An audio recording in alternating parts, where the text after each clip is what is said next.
Ontem, a Tabata Amaral esteve no Roda Viva e fez uma revelação bombástica no programa, ao vivo, de que ela e outros parlamentares que estão na geladeira agora estão sendo penalizados por seus partidos por terem votado contra a decisão dos partidos na reforma da Previdência, que ela e esses outros parlamentares agora pretendem buscar uma saída jurídica para poder deixar os seus partidos e buscar outro partido. Isso foi um choque para quem estava na bancada do Roda Viva e para muita gente que estava fora também e acompanhou isso. Então eu quero fazer algumas considerações sobre essa questão da Tabata Amaral ali, sobre a questão partidária e também sobre outros aspectos que estão se desenrolando agora, a ver com o PSL também, com o racha no PSL, porque o que a gente observa nesse momento, o que a gente está assistindo nesse momento, é um reposicionamento das peças no tabuleiro. Você tem um jogo político ali que começou muito inflamado nesse ano e agora as peças estão se movendo e muita gente está caindo no meio do caminho, indo para outras posições, indo para outras vertentes, tentando outras estratégias. O que eu percebo foi que entrou muita gente nova na política esse ano, né? Muita gente acabou adentrando esse jogo político, muita gente inexperiente, muita gente sem nenhum tipo de noção do que se passa. Não digo que seja o caso da Tabata, mas digo isso em vários sentidos, né? No PSL, por exemplo, tem um monte de novatos também que estão batendo cabeça lá. O que você tem visto nesse primeiro ano de mandato deles é que tem sido disciplinatório, e no mau sentido, eu penso. Porque muita gente acha que vai entrar lá no parlamento, vai entrar no Congresso, que vai entrar na política e vai mudar tudo, vai revolucionar o sistema, que vai alterar como funciona aquele jogo sujo e repugnante de interesses, chega cheio de boas intenções e depois começa a perceber que como funcionam as coisas lá dentro e os ritmos são muito diferentes do que eles imaginavam. Que as suas boas intenções, a sua ideologia, os seus ideais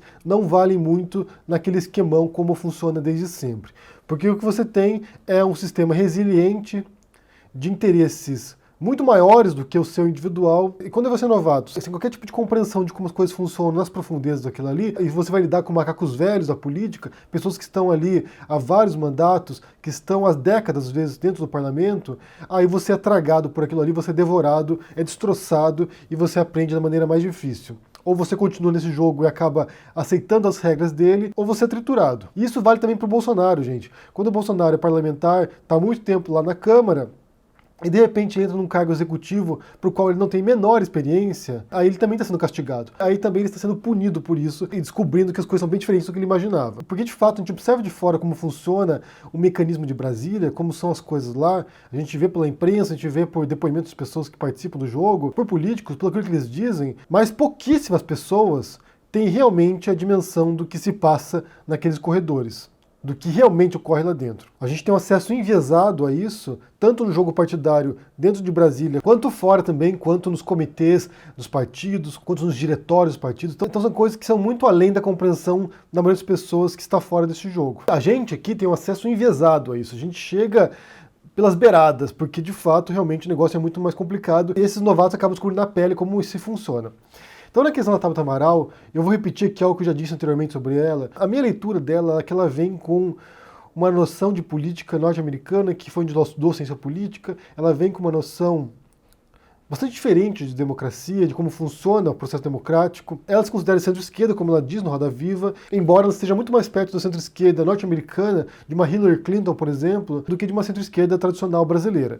E isso causa um certo choque, porque essas posições ideológicas elas oscilam de acordo com o país que você está. Você ser centro-direita na Suécia é muito diferente de você ser centro-direita no Brasil, ou nos Estados Unidos, ou na Rússia. Eu lembro de ter visto um documentário sobre a Suécia, eles conversam com um parlamentar lá, e ele diz assim, eu sou de centro-esquerda aqui, mas se for em comparação aos Estados Unidos, eu provavelmente sou de extrema-esquerda lá, por causa dos meus ideais, por causa daquilo que eu acredito. Então isso oscila muito. E no caso dos Estados Unidos, você tem um esquema bipartidário, né, ou de dois grandes partidos que são republicanos e democratas, e dentro desses partidos você tem uma pluralidade enorme de posições e de alas também. Você tem alas mais progressistas, alas mais conservadoras, alas mais revolucionárias em alguns casos. Pensando nos democratas, por exemplo, tem uma vasta amplitude de posições políticas dentro de um partido grande como os democratas. Enquanto no Brasil isso se fragmenta em dezenas de partidos e partidecos, que era o caso do PSL, por exemplo, que era um partideco sem menor representação. O Bolsonaro entra nesse partido, atrai consigo um monte de novatos, um monte de pessoas inexperientes que querem seguir na cola do Bolsonaro.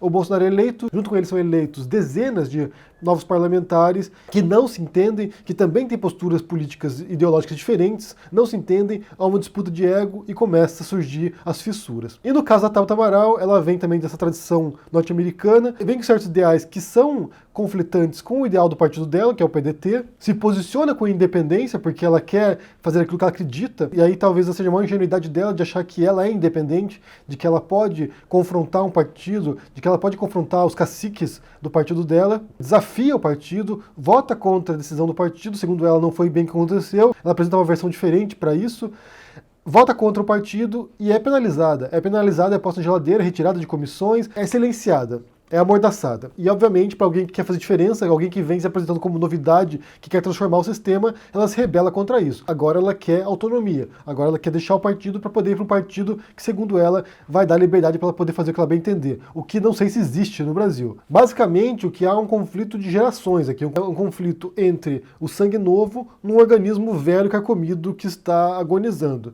Então isso acaba não dando liga no final. Mas tem outros pontos na entrevista dela no Roda Viva que eu quero abordar também, porque são igualmente importantes a meu ver. E um deles tem a ver com os ataques que a Tabata sofreu após a votação da Previdência. E eu mencionei isso aqui no vídeo recentemente, porque não importa, na verdade, se é a Tabata, se é a Janaína Pascoal, se é a Anitta, se é quem quer que seja. Geralmente quando certas mulheres obtêm destaque, tanto positivamente quanto negativamente, o que você observa é que a reação na internet ela é visceral e ela é cruel e ela é destrutiva. Se eu venho aqui elogiar uma mulher, eu digo no sentido de um criador de conteúdo, né? Se uma pessoa vem aqui no YouTube e fala de uma mulher, sejam coisas boas ou ruins, os comentários são muito tóxicos muitas vezes, são muito tóxicos. A Tabata fala sobre isso, né? Como o nível de comentários que ela recebeu foram extremamente nocivos, extremamente agressivos contra ela. E isso é uma coisa que eu tento evitar de qualquer modo, e não apenas contra a Tabata, não apenas contra mulheres, mas no geral mesmo. O tom geral aqui é tentar evitar esse ataque direto pessoal pro político, pra personalidade, pro artista. Porque a gente tem que saber separar muito bem o indivíduo daquilo que ele faz, o indivíduo do cargo que ele ocupa. Por exemplo, ontem eu fiz um vídeo sobre a Damares. Eu não tenho razão nenhuma para atacar a Damares enquanto indivíduo, enquanto pessoa, enquanto mulher. Eu não tenho razão para fazer isso. Para mim, o problema muito grave é o que ela representa enquanto ministra, enquanto as ideias dela para um país e como isso afeta a vida das pessoas. Eu não vejo razão para atacar o Bolsonaro enquanto pessoa, porque eu não sei como ele é como indivíduo, como pessoa. Eu não sei como ele é. Eu não sei como ele é no dia a dia com os amigos dele, com a parentada dele. Não sei. Mas quando você tem expressões dele que são expressões racistas, misóginas, homofóbicas, você pode avaliar essas falas dele enquanto parlamentar, por exemplo, ou agora na presidência, e criticá-las. Porque essas falas, sim, têm impacto na vida das pessoas. Eu vejo que as reações nas redes sociais tendem a confundir muito isso. Tendem a confundir muito o que as pessoas representam daquilo que elas são. E o ataque vai para aquilo que elas são. E são muito baixos, e são muito agressivos, são muito virulentos, e isso afeta a vida das pessoas. Eu acho muito difícil, quase impossível, na verdade, sanear o debate político se não começamos a perceber essas diferenças, essas sutilezas, de que você pode criticar um político sem precisar criticar quem é essa pessoa, sem querer que essa pessoa morra, sem insultar essa pessoa, sem tentar destruí-la. E eu percebo isso em vários momentos aqui. Eu percebo isso tanto quando eu critico a direita ou a extrema-direita brasileira e percebo isso quando critico também certos expoentes da esquerda ou da centro-esquerda, como foi com a Tabata Amaral. As pessoas querem a destruição, a aniquilação daquele indivíduo.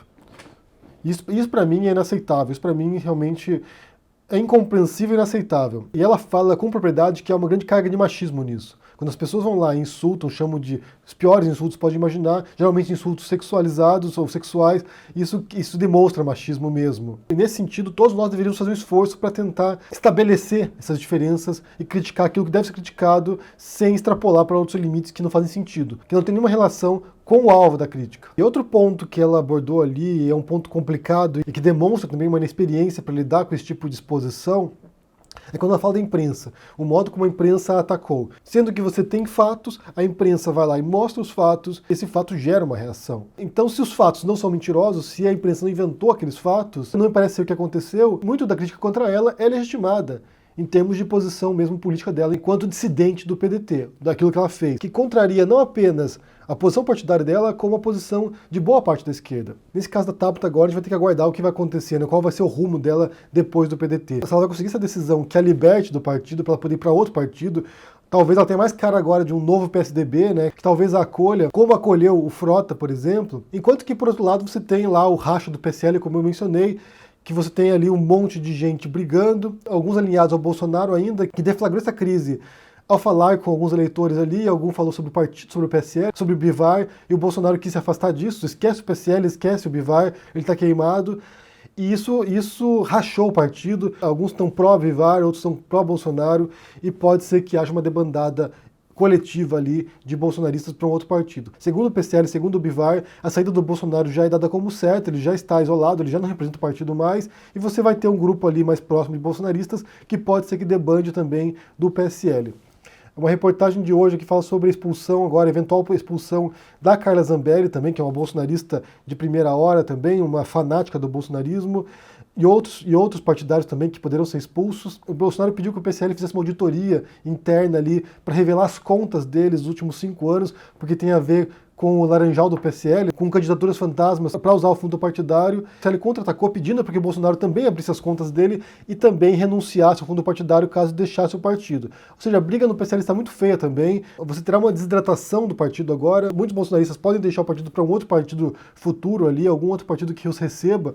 Eles querem criar um partido novo. Talvez não saia nada disso, mas pode ser que algum outro partido os abrigue também, os receba, e você veja uma divisão dos bolsonaristas. E eles já estão de olho agora no Witzel, né, namorando o Witzel para que entre no partido também. Como eu disse, a gente está vendo um reposicionamento das peças. Pessoas que estão pulando agora de um partido para o outro, tentando encontrar algo que se alinhe mais com suas propostas ideológicas ou perfil também, né, enquanto indivíduo. No caso do PSL tem a ver com esse espírito grupal de preservar o Bolsonaro, de tentar salvar o Bolsonaro até quando der. Você tem visto também fora do parlamento isso, você tem visto nas redes sociais grupos bolsonaristas que estão tentando blindar o presidente, mas possivelmente as coisas vão continuar se desintegrando ao longo dos próximos meses. E no caso da Tabata Amaral, resta esperar para onde ela vai depois. Eu consigo vê-la indo para o PSDB, não me parece que partidos tradicionais de esquerda vão acolhê-las em sua fileira com as visões que ela tem demonstrado nos últimos tempos. E se tem uma lição que a Tabata aprendeu, e o Bolsonaro também aprendeu tendo essa altura provavelmente, é que cada palavra que você diz enquanto figura pública é escrutinada, é vista com uma lupa, as pessoas ficam observando para ver teus erros, para tentar te pegar aí no contrapé.